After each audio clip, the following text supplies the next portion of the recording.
आज हम जानेंगे भगवान शिव के 19 अवतारों के नाम एवं उनसे जुड़ी कथाएं। पहला अवतार है वीरभद्र अवतार। वीरभद्र को भगवान शिव का गण माना जाता है।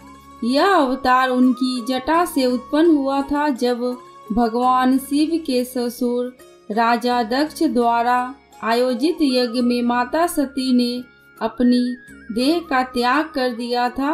तब क्रोधवश भगवान शिव ने अपने सिर से एक जटा उखाड़ी और उसे पर्वत के ऊपर पटक दिया। उस जटा के पूर्व भाग से महाभयंकर वीरभद्र प्रकट हुए। शिव के इस अवतार ने दक्ष के यज्ञ का विनाश कर दिया और दक्ष का सिर काटकर शिव के सामने रख दिया।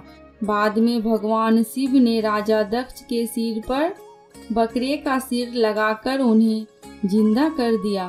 दूसरा अवतार है पिप्पलाद अवतार। कथा है कि पिप्पलाद ने देवताओं से पूछा, क्या कारण है कि मेरे पिता दधीचि जन्म से पूर्व ही मुझे छोड़कर चले गए। देवताओं ने बताया, शनि ग्रह की दृष्टि के कारण ही ऐसा कुयोग बना। पिप्पलाद यह सुनकर बड़े क्रोधित हुए। उन्होंने शनि को नक्षत्र मंडल से गिरने का श्राप दे दिया। श्राप के प्रभाव से शनि उसी समय आकाश से गिरने लगे। देवताओं की प्रार्थना पर पिप्पलाद ने शनि को इस बात पर क्षमा किया कि शनि जन्म से लेकर 16 साल तक की आयु तक किसी को कष्ट नहीं देंगे। तभी से पिप्पलाद का स्मरण करने मात्र से शनि की पीड़ा दूर हो जाती है। तीसरा अवतार नंदी अवतार। कथा अनुसार शिलाद नामक एक मुनि ब्रह्मचारी थे। वंश समाप्त होता देख उनके पितरों ने शिलाद से संतान उत्पन्न करने को कहा। शिलाद ने आयोनिज और मृत्युहीन संतान की कामना से भगवान शिव की तपस्या की। तब शिव के वरदान से कुछ समय बाद भूमि जोतते समय शिलाद को भूमि से उत्पन्न एक बालक मिला। शिलाद ने उसका नाम नंदी रखा। शिव ने नंदी को अपना गणाध्यक्ष बनाया। मरुतों की पुत्री सुयसा के साथ नंदी का विवाह हुआ। चौथा अवतार भैरव अवतार। कथा अनुसार एक बार ब्रह्मा और विष्णु स्वयं को श्रेष्ठ मानने लगे। इसी दौरान वहां तेज पुंज के मध्य एक पुरुषाकृति दिखलाई दी। उन्हें देखकर ब्रह्मा जी ने कहा, चंद्रशेखर, तुम मेरे पुत्र हो, अतः मेरी शरण में आ जाओ। ब्रह्मा की ऐसी बात सुनकर भगवान शिव को क्रोध आ गया। उन्होंने उस पुरुषाकृति से कहा, काल की भांति शोभित होने के कारण आप साक्षात कालराज हैं। भीषण होने से भैरव है। भगवान शंकर से इन वरों को प्राप्त कर काल भैरव ने अपनी अंगुली के नाखून से ब्रह्मा के 5वें सिर को काट दिया। ब्रह्मा का 5वां सिर काटने के कारण भैरव ब्रह्म हत्या के पाप से दोषी हो गए। काशी में भैरव को ब्रह्म हत्या के पाप से मुक्ति मिली। शिव महापुराण में भैरव को भगवान शंकर का पूर्ण रूप बताया गया है। 5वां अवतार अश्वत्थामा अवतार। अश्वत्थामा काल, क्रोध, यम व भगवान शंकर के अंशा अवतार थे। महाभारत में गुरु द्रोणाचार्य के पुत्र अश्वत्थामा ही एकमात्र ऐसे योद्धा थे जो युद्ध को कौरवों के पक्ष में करने की क्षमता रखते थे, लेकिन उन्हें युद्ध के अंत में सेनापति बनाया गया था। द्रोणाचार्य ने भगवान शिव को पुत्र रूप में पाने के लिए घोर तपस्या की थी। उनकी तपस्या से प्रसन्न होकर भगवान शिव ने उन्हें वरदान दिया था कि वे उनके पुत्र के रूप में अवतीर्ण होंगे। समय आने पर सवंतिक रुद्र ने अपने वंश से द्रोण के बलशाली पुत्र अश्वत्थामा के रूप में अवतार लिया। ऐसी मान्यता है कि अश्वत्थामा अमर है तथा वह आज भी धरती पर ही निवास करते हैं। भगवान शिव का छठा अवतार है शर्वा। भगवान शिव के छठा अवतार है सर्वा अवतार। सर्वा अवतार में भगवान शंकर का स्वरूप आधा मृग तथा शेष शरभ पक्षी, पुराणों में वर्णित 8 पैरों वाला जंतु जो शेर से भी शक्तिशाली था। लिंग पुराण में शिव के सर्वा अवतार की कथा है। उसके अनुसार हिरण्यकश्यपु का वध करने के लिए भगवान विष्णु ने नृसिंह अवतार लिया था। हिरण्यकश्यपु के वध के पश्चात भी जब भगवान नृसिंह का क्रोध शांत नहीं हुआ तो देवता शिव जी के पास पहुँचे। तब भगवान शिव ने सर्वा अवतार लिया और वे इसी रूप में भगवान नरसिंह के पास पहुँचे तथा उनकी स्तुति की, लेकिन नरसिंह की क्रोधाग्नि शांत नहीं हुई। यह देखकर शरभ रूपी भगवान शिव ने अपनी पूंछ में नरसिंह को लपेट कर ले उड़े। तब कहीं जाकर भगवान नरसिंह की क्रोध शांत हुई।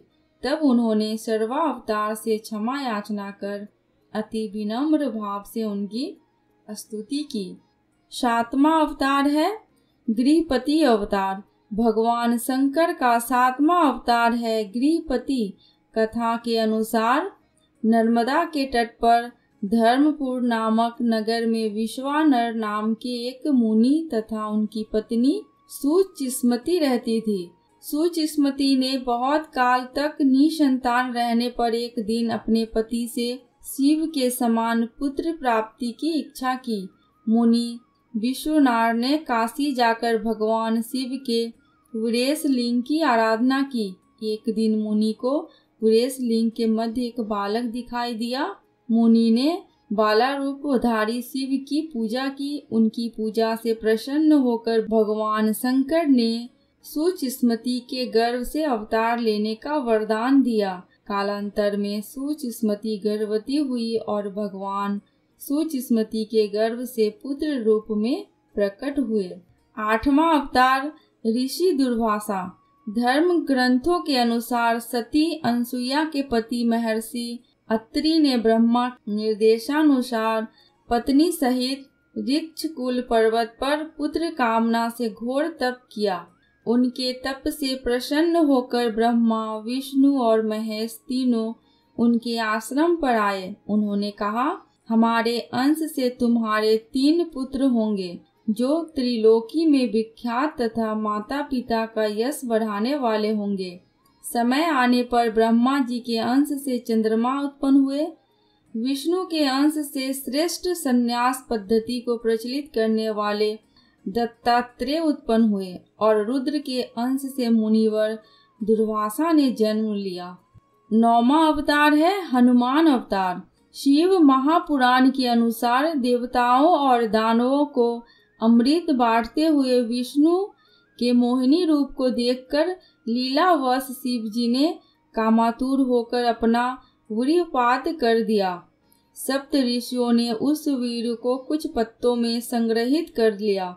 समय आने पर सप्त ऋषियों ने भगवान शिव के वीर को वानर राज केसरी की पत्नी अंजनी के कान के माध्यम से गर्भ में स्थापित कर दिया, जिससे अत्यंत तेजस्वी एवं प्रबल पराक्रमी श्री हनुमान जी उत्पन्न हुए। 10वां अवतार है वृषभ अवतार। धर्म ग्रंथों के अनुसार इस अवतार में भगवान शिव ने विष्णु पुत्रों का संहार किया। जब भगवान विष्णु दैत्यों को मारने पाताल लोक गए तो उन्हें वहां बहुत ही चंद्रमुखी स्त्रियां दिखाई पड़ी। विष्णु ने उनके साथ रमन करके बहुत से पुत्र उत्पन्न किए। विष्णु के इन पुत्रों ने पाताल से पृथ्वी तक बड़ा उपद्रव किया। उनसे घबराकर ब्रह्मा जी ऋषि मुनियों को लेकर शिव जी के पास गए और रक्षा के लिए प्रार्थना करने लगे। तब भगवान शंकर ने वृषभ रूप धारण कर विष्णु पुत्रों का संहार किया। 11वां अवतार है यतिनाथ अवतार। कथा के अनुसार अर्बुदलाचल पर्वत के समीप शिव भक्त आहुका भील दंपत्ति रहते थे। एक बार भगवान शंकर यतिनाथ के वेश में उनके घर आए। उन्होंने भील दंपत्ति के घर रात व्यतीत करने की इच्छा प्रकट की। आहुका ने अपने पति को गृहस्थ की मर्यादा का स्मरण कराते हुए स्वयं धनुष बाण लेकर बाहर रात बिताने और यति को घर में विश्राम करने का प्रस्ताव रखा। इस तरह आहुक धनुष बाण लेकर बाहर चला गया। प्रातःकाल आहुका और यति ने देखा कि वन्य प्राणियों ने आहुक को मार डाला। इस पर यतिनाथ बहुत दुखी हुए। तब आहुका ने उन्हें शांत करते हुए कहा कि आप शोक ना करें, अतिथि सेवा में प्राण विसर्जन धर्म है और उसका पालन कर हम धन्य हुए। जब आहुका अपने पति की चिताग्नि में जलने लगी तो शिव जी ने उन्हें दर्शन देकर अगले जन्म में पुनः अपने पति से मिलने का वरदान दिया। दोस्तों, कमेंट बॉक्स में ओम नमः शिवाय बोलना बिल्कुल भी मत भूलना।